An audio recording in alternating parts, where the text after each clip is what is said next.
Hello students, स्वागत है आप सभी का आपके अपने YouTube channel English with Ranjan sir पे। तो आज हम डे 2 लेकर आए हैं आपके लिए, बिल्कुल सेम डे पे, जिसमें आपको पता चलेगा कि वास्तविक में नरेशन का बेसिक्स कितना जरूरी है जब हम एसएससी की तैयारी खास करके कर रहे हैं। क्योंकि एसएससी में आपका डायरेक्ट और इनडायरेक्ट नरेशन डायरेक्ट पूछा जाता है, यानी डायरेक्ट आपको क्वेश्चंस दिया जाता है और just you have to transform, आपको वहां पर चेंज करना होता है। जैसे अगर हम बैंकिंग की बात करें तो वहां पर डायरेक्ट नहीं पूछता, लेकिन आपके एसएससी एग्जाम में ये डायरेक्ट पूछता है। अगर प्री की बात करो तो एक क्वेश्चन कभी दो क्वेश्चन, जनरली एक क्वेश्चन तो आपको आते हैं, एक एक्टिव वॉइस और एक पैसिव वॉइस का, एक एक्टिव पैसिव का और एक नरेशन का। तो हम नरेशन को बिल्कुल शुरू से आपको बताने के लिए, और ये 4 से 5 दिनों में मैं कोशिश करूंगा कि पूरा नरेशन आपका खत्म हो जाए।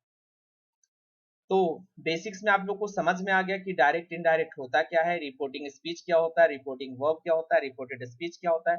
ये सारी चीजें हमने लास्ट क्लास में बात करी थी।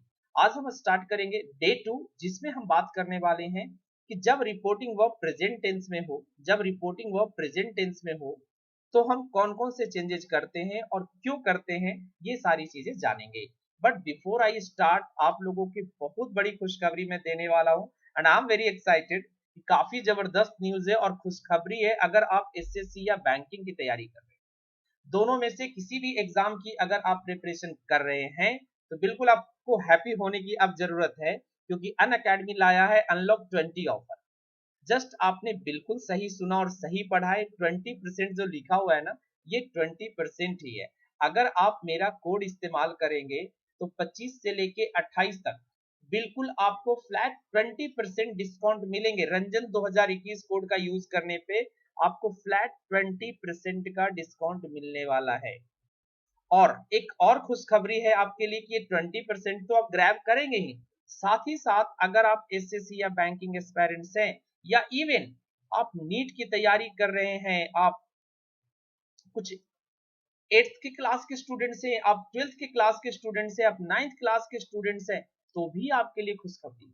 यानी 8th से लेके 12th तक के अगर आप स्टूडेंट्स हैं और आप किसी भी स्टेज पे, ठीक है, प्रिपेयर कर रहे हो, तो ये आपके लिए डबल खुशी का मौका है। क्योंकि अन अकेडमी लाया है 45 दिन का प्लस सब्सक्रिप्शन बिल्कुल 299 रुपीज में। और बिल्कुल आपने सही सुना, सिर्फ 299 रुपये। और अगर अगर आप मेरा कोड इस्तेमाल करेंगे रंजन 2021, अगर आप इस कोड का इस्तेमाल करेंगे तो आपको इसमें भी 20% का डिस्काउंट मिल जाएगा। अब सोचिए कितना बेनिफिट है कि 299 का है, उसमें भी कोड यूज करने पे आपको 20% का डिस्काउंट कर रहे हैं। तो अन अकेडमी सब्सक्रिप्शन के परचेज करने पर आपको बेनिफिट क्या मिलता है? जब आप सब्सक्रिप्शन लेते हैं, आपने सब्सक्राइब कर लिया, आपने पैसे दे दिए, फिर आपको बेनिफिट क्या मिलता है? आपको मिलता है live classes with best educators, lots of live classes to learn from India best educators, interactive live classes है, गाइडेंस है आपका। इवन आप लाइव क्लासेज में टीचर एडुकेटर से बात कर सकते हैं, अपने क्वेरी को सॉल्व करवा सकते हैं। 24/7 डॉट सॉल्विंग सेशन है। कोई भी आपके डॉट्स ऐसे नहीं रहेंगे जो अनसॉल्व हो जाए, अनसॉल्व रह जाए, ऐसा कभी हो नहीं सकता है। पर्सनलाइज्ड एकेडमिक काउंसलिंग है, अगर आप कुछ जानना चाहते हैं कि सर क्या किया जाए आगे, फ्यूचर में क्या करना है, ये सारी चीजें हैं। लॉट्स ऑफ टेस्ट है आपका, क्विजेज है, बहुत सारे एक्साइटिंग आपको मिल जाता है प्रिपरेशन करने के लिए। क्विज के देते हैं आप, लाइक टेस्ट सीरीज देते हैं। स्ट्रक्चर कोर्सेज होते हैं आपके, जो भी स्ट्रक्चर लर्निंग, उसके लिए स्ट्रक्चर कोर्सेज आपको पता चल जाएगा पहले ही कि किस तरीके से हमारा लर्निंग आगे बढ़ने वाला है। और सभी चीज के लिए आपको पीडीएफ भी मिलेगा। तो इससे बेहतर मौका आपको कभी नहीं मिलने वाला है। तो जस्ट जाइए, सब्सक्राइब ले लीजिए, सब्सक्रिप्शन ले लीजिए आज ही। डिस्क्रिप्शन में आपको लिंक मिल जाएगा, इस वीडियो के डिस्क्रिप्शन में, और मेरे कोड का यूज करने पे आपको मिलेगा 20% का डिस्काउंट। तो बिल्कुल इस मौके को हाथ से जाने ना दें, जाइए और सब्सक्राइब कीजिए आज ही, जस्ट अभी ही। चलिए, तो आज हम डे 2 पे आ गए, और डे 2 पे हम करने वाले हैं डायरेक्ट इनडायरेक्ट का पहला पार्ट। बट बिफोर स्टार्ट, ये आप वेबसाइट पे भी जो भी चीजें मैं पढ़ाता हूँ मेरे वेबसाइट पे भी मौजूद होता है, तो जाकर के पीडीएफ हो, ब्लॉग्स हो, रीड कर सकते हैं, पीडीएफ को डाउनलोड कर सकते हैं। चलिए, तो आज हम शुरुआत करने वाले हैं डे 2। अब आज हम सीखेंगे कि when the reporting verb remains in the present और फ्यूचर टेंस। अगर रिपोर्टिंग वर्ब हमारा प्रेजेंट और फ्यूचर टेंस में रहे तो तो हमारा कंडीशन नंबर फर्स्ट अप्लाई है। आपको याद होगा लास्ट क्लास में हमने 2 कंडीशन बताए थे। तो अभी हम सीखेंगे reporting verb is in present और फ्यूचर टेंस। अभी हम सीखेंगे रिपोर्टिंग वर्ब प्रेजेंट और फ्यूचर टेंस में अगर रहे तो क्या करना है। तो सबसे पहले जो हम ट्रांसफॉर्मेशन सीखेंगे, डायरेक्ट, इनडायरेक्ट।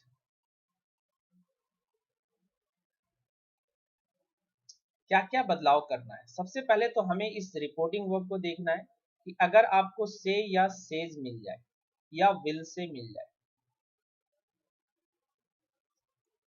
जनरली ये 3 में आपको मिल जाता है, तो आपको क्या करना है, आपको से का से रहने देना है, आपको सेज का सेज रहने देना है, आपको विल से का विल से रहने देना है।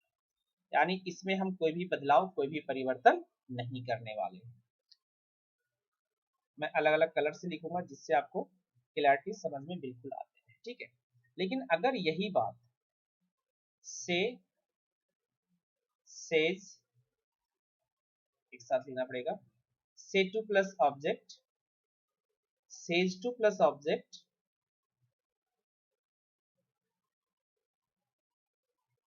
Will say two plus object अगर हो, तब आप क्या करेंगे, तब आप कौन कौन से चेंजेस करेंगे। Let me switch off my video, तो मैं पूरे स्क्रीन पे यहाँ पर लिख पाऊंगा। हम क्या करेंगे, फिर हम करेंगे कि say to, says to, will say to. अब इसको हम चेंज करेंगे, क्या करेंगे कि अब ये बनेगा टेल प्लस ऑब्जेक्ट, अब बनेगा ये टेल्स प्लस ऑब्जेक्ट, अब बनेगा ये विल टेल प्लस ऑब्जेक्ट। तो एक चीज हमने बड़ा अच्छा से समझा कि अगर से लगा रहे हैं, ऑब्जेक्ट लगा रहे हैं, तो टू आ रहा है। लेकिन अगर इसी चीज को हम टेल में चेंज कर देंगे, से को रहेगा तो से टू प्लस ऑब्जेक्ट हो गया, लेकिन जब आप टेल में चेंज करोगे तो इसमें से टू हट जाएगा। ये चीजें समझ में आ गई सबको। तो कभी भी टेल्स प्लस ऑब्जेक्ट लिखेंगे, विल टेल प्लस ऑब्जेक्ट लिखेंगे। इस बात का ध्यान रखेंगे कि आपके एग्जाम में क्या करता है, कभी कभी एरर सेक्शन में या इवन डायरेक्ट इनडायरेक्ट के ऑप्शंस में, ठीक है, उसमें क्या कर देता है कि tell two plus object they देता है, टेल टू प्लस ऑब्जेक्ट। तो ध्यान रखेंगे टेल टू प्लस ऑब्जेक्ट गलत हो जाएगा। अगर हम टेल लगाएंगे तो ऑब्जेक्ट जरूरी आएगा और इस टू का कोई काम नहीं होगा। इतना पॉइंट समझ में आया। अब हम तीसरे की तरफ बढ़ते हैं। तीसरा हमारा है कि हम कॉमा और इन्वर्टेड कॉमास को हटाएंगे, और इनको हटाने पे ध्यान रखेंगे कि इसके अंदर में दो तरह के सेंटेंस होंगे, या तो पॉजिटिव सेंटेंस होंगे या नेगेटिव सेंटेंस होंगे। हम इसको असर्टिव लिख सकते थे, लेकिन असर्टिव लिखते तो बहुत सारे बच्चे परेशान हो जाते हैं। तो कॉमा इन्वर्टेड कॉमास के अंदर पॉजिटिव या नेगेटिव सेंटेंस रहने पे इसको हटाएंगे, यानी हम रिमूव करेंगे, remove comma, comma and inverted commas, IC लिख देता हूं, ICS, inverted commas, and put that.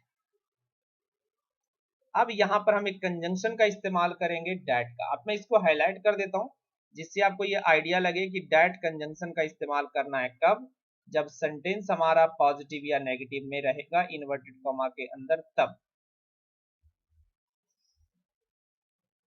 चलिए, तो ये बिल्कुल अच्छे से समझ में आ जाना चाहिए।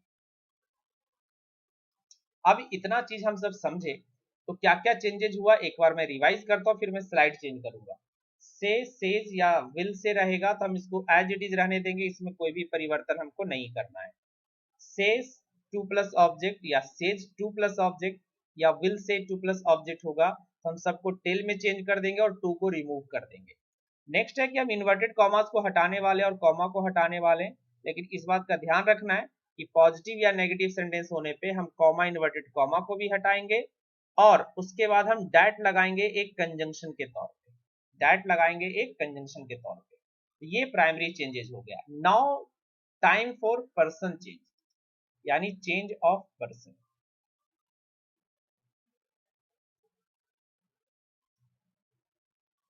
चेंज ऑफ पर्सन अब चेंज ऑफ पर्सन में हमारे पास एक छोटा सा कॉन्सेप्ट है 1 2 3 बटा SON। इसको मैंने इधर हाल ही में कुछ एक छोटा सा वीडियो बनाया था, उसमें भी समझाया था, जहां पर 1 का मतलब फर्स्ट पर्सन से है,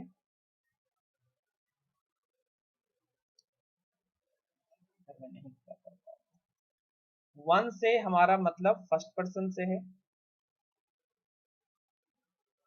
अब अगर हमें फर्स्ट पर्सन नहीं समझ में आ रहा तो मैं वो भी आपको नहीं छोड़ूंगा। फर्स्ट पर्सन कहने का मतलब आई से है, वी से है, माई से है, आर से है, माइन से है, आर से है, मी से है, अस से है, माई सेल्फ से है, आर सेल्फ से है। तो यानी अगर कोई फर्स्ट पर्सन आपको कह रहा है, ठीक है, अगर कोई आपको कह रहा है फर्स्ट पर्सन, तो फर्स्ट पर्सन से उसका कहने का मतलब है इन सभी शब्दों से। अगर कोई दो लिख रहा है तो दो का मतलब सेकेंड पर्सन से, और दो पर्सन यानी सेकेंड पर्सन में सिर्फ यू नहीं होता है, यू होता है, योर होता है, योर होता है, योर्स होता है, योर सेल्फ होता है, योर सेल्फ होता है। थर्ड पर्सन की बात की जाए तो जब हम बात करते तीन, तीन का मतलब थर्ड पर्सन, इसमें हमारा आएगा ही, शी, इट या दे, या कोई नाम आपका, ये सारे के सारे आएंगे आपके थर्ड पर्सन में। और इसके जितने बनने वाले प्रोनाउंस हैं, जैसे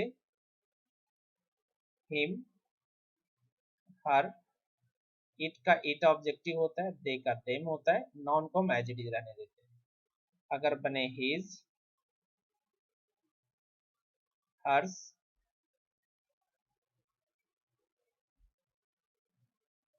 इट्स, इसको हम करेंगे दोबारा हर, इट्स, देयर,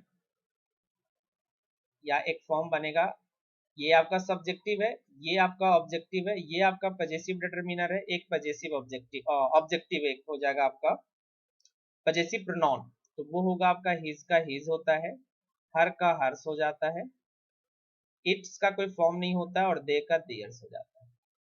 तो ये सारे फॉर्म्स आपको पता होने चाहिए कि ये वाले हमारे थर्ड फॉर्म्स हैं, ये हमारे सिंगुलर फॉर्म फर्स्ट पर्सन है, सेकंड पर्सन है, थर्ड पर्सन है। तो ये हमने पर्सन आपको समझा दिया कि फर्स्ट पर्सन कहने का मतलब क्या है। और एक बात का ध्यान रखेंगे कि जो आप यहाँ पर देख पा रहे हैं, जस्ट वी आर, अगर कोई बोल रहा है फर्स्ट पर्सन तो they are talking about inverted commas, ठीक है। अगर कोई बोल रहा है सेकंड पर्सन तो they are talking about inverted commas. अगर कोई बोल रहा है थर्ड पर्सन तो बात कर रहा है इन्वर्टेड कॉमर्स। तो ये हो गया इन्वर्टेड कॉमा के अंदर, यानी हमें इन्वर्टेड कॉमर्स के अंदर इन सभी प्रोनाउंस को ध्यान से देखना है। बात करेंगे SON, एक्चुअली ये जो रिप्रेजेंट कर रहा है, ये कर रहा है रिपोर्टिंग स्पीच को, रिपोर्टिंग स्पीच को, ठीक है। चलिए यहां पर देख लेंगे कि एस का क्या मतलब है। एस का मतलब है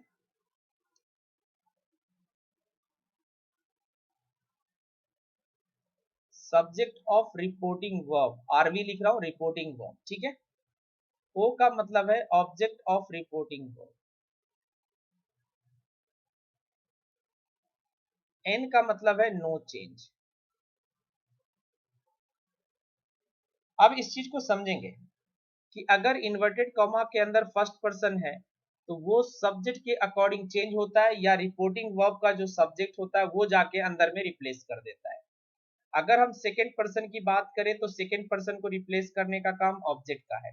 अब देखिए इतना सारा जो हमने थर्ड पर्सन लिखा है ना, अगर ये इन्वर्टेड कॉमास के अंदर आ जाए तो इसको कुछ भी परिवर्तन नहीं करना, आप इसको एज इट इज रहने देंगे। अगर इन्वर्टेड कॉमास के अंदर थर्ड पर्सन आ जाता है तो इसमें आप कोई भी परिवर्तन नहीं करेंगे, इसको एज इट इज आप छोड़ देंगे, ठीक है। चलिए अब हम वापस एग्जांपल्स की तरफ चलते हैं। और देखना शुरू करते। जैसे किसी ने लिखा शी सेज टू मी,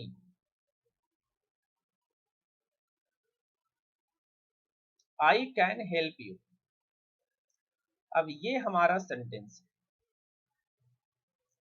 अब इसको जब हम ट्रांसफॉर्म करेंगे तो अभी हमने सीख लिया है कि शी आएगा और सेज टू को हम चेंज करेंगे टेल्स में। मी ऊपर में छूट गया है, यहाँ पर मी, ठीक है। तो शी टेल्स मी टू हट जाएगा। सिंस ये पॉजिटिव सेंटेंस है, आप इन्वर्टेड कॉमर्स को हटा करके क्या लगा दीजिए, डैट। अब हमारा ये काम आएगा 1 2 3/SON। फर्स्ट पर्सन को रिप्लेस करने का काम सब्जेक्ट का होगा।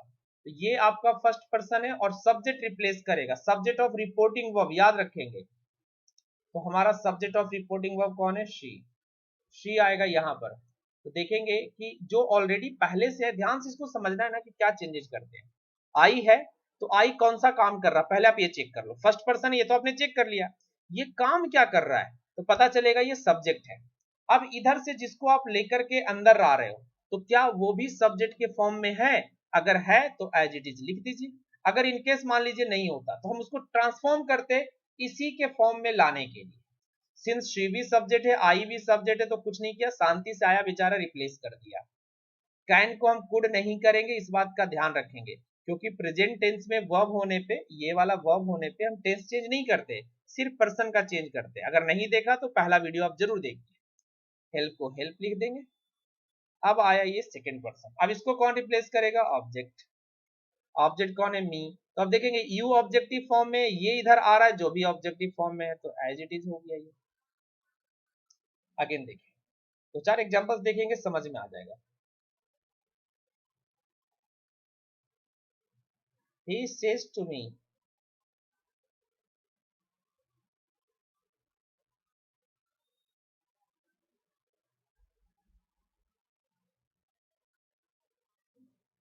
चलिए मैं वीडियो ऑन करना भूल गया था ऐसे। He says to me, I am reading my book। अब इसमें हम बदलाव करेंगे, तो क्या बदलाव होगा, He tells me that। यहां तक हो गया। अब फर्स्ट पर्सन को रिप्लेस कौन करेगा, सब्जेक्ट। ये मत बोलिएगा, आप जो बोलते हैं ना सब्जेक्ट के अकॉर्डिंग चेंज हो जाता है, वो समझ में नहीं आता सब्जेक्ट के अकॉर्डिंग क्या चेंज होता है। आप सिंपली कहिए कि फर्स्ट पर्सन को सब्जेक्ट रिप्लेस करेगा, subject of reporting verb replace करेगा। पूरा बोलिए कि फर्स्ट पर्सन अगर इन्वर्टेड कॉमास के अंदर रहता है तो उसे रिपोर्टिंग वर्ब का सब्जेक्ट रिप्लेस करेगा। तो अब ही यहाँ पर आई को रिप्लेस करेगा, तो देखेंगे ये सब्जेक्ट है और जो इधर आ रहा है वो भी सब्जेक्ट फॉर्म में है, तो ही हो गया। अब ही के साथ अकॉर्डिंग टू इज लग जाएगा, आई के साथ एम, ही के साथ इज। टेंस चेंज नहीं हुआ, इस बात का ध्यान रखेंगे। रीडिंग को हम एज इट इज लिख देंगे। अब देखेंगे मी, सॉरी माई। अब ये आपका फर्स्ट पर्सन है, तो हमको पता है कि फर्स्ट पर्सन को कौन रिप्लेस करेगा, सब्जेक्ट। तो अगेन ही आएगा उठ करके यहां। लेकिन अब यहां पर आ गया दिक्कत कि माई जो है वो पॉजेसिव डिटरमिनर है, लेकिन जो इधर से आ रहा है वो सब्जेक्ट के फॉर्म में है। तो आप करोगे क्या, सिंपल जो आ रहा है उसको सब्जेक्ट के फॉर्म में चेंज कर दीजिए। तो जब, सॉरी सब्जेक्ट कह रहा हूं, जो बाहर से अंदर आ रहा है उसको उसी के फॉर्म में चेंज कर दीजिए जो यहां पर है।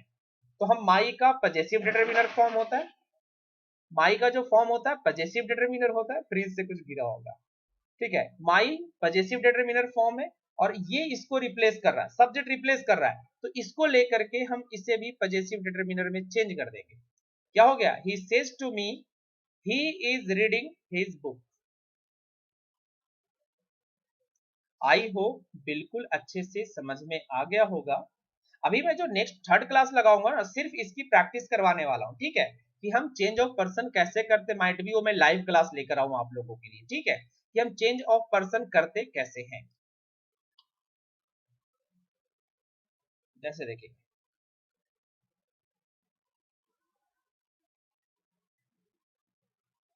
रोहन सेज टू मी, या हम लिखते हैं रोहन सेज टू राधा,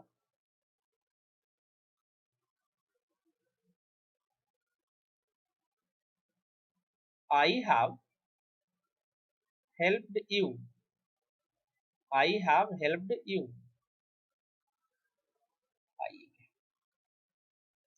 अब अगेन हम चेंज करेंगे, रोहन टेल्स राधा दैट।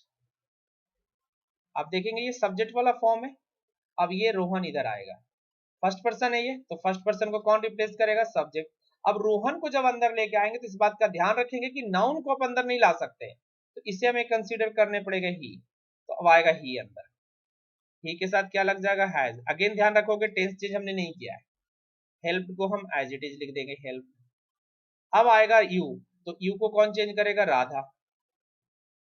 तो जब राधा को आप इधर लाके लिखेंगे तो राधा को हम हर कंसीडर करेंगे या शी कंसीडर कर लीजिए, लेकिन जब यहां पर लिखेगा तो हम शी नहीं लिखेंगे, यहां पर क्या लिखेंगे, हम हर। तो ये हुआ चेंज ऑफ पर्सन कि किस तरीके से हम पर्सन का धीरे धीरे करके चेंजेस करते चलेंगे। चलिए, तो इतना जानने के बाद कि चेंज ऑफ पर्सन क्या होता है, चेंज ऑफ पर्सन कैसे अप्लीकेबल होता है, हाउ एंड व्हेन, ये दोनों चीजें ध्यान रखनी है।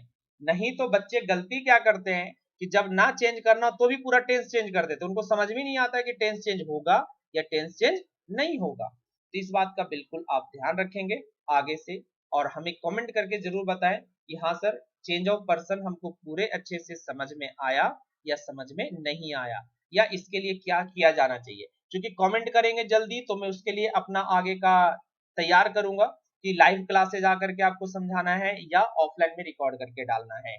जाते जाते बस इतना ही कहूंगा कि अगर आपको समझ में आया है तो आप लोगों तक पहुंचाइए, उनको भी समझने का एक मौका दीजिए। चलिए मिलेंगे हम एक नए वीडियो में, तब तक जाते जाते जय हिंद जय भारत।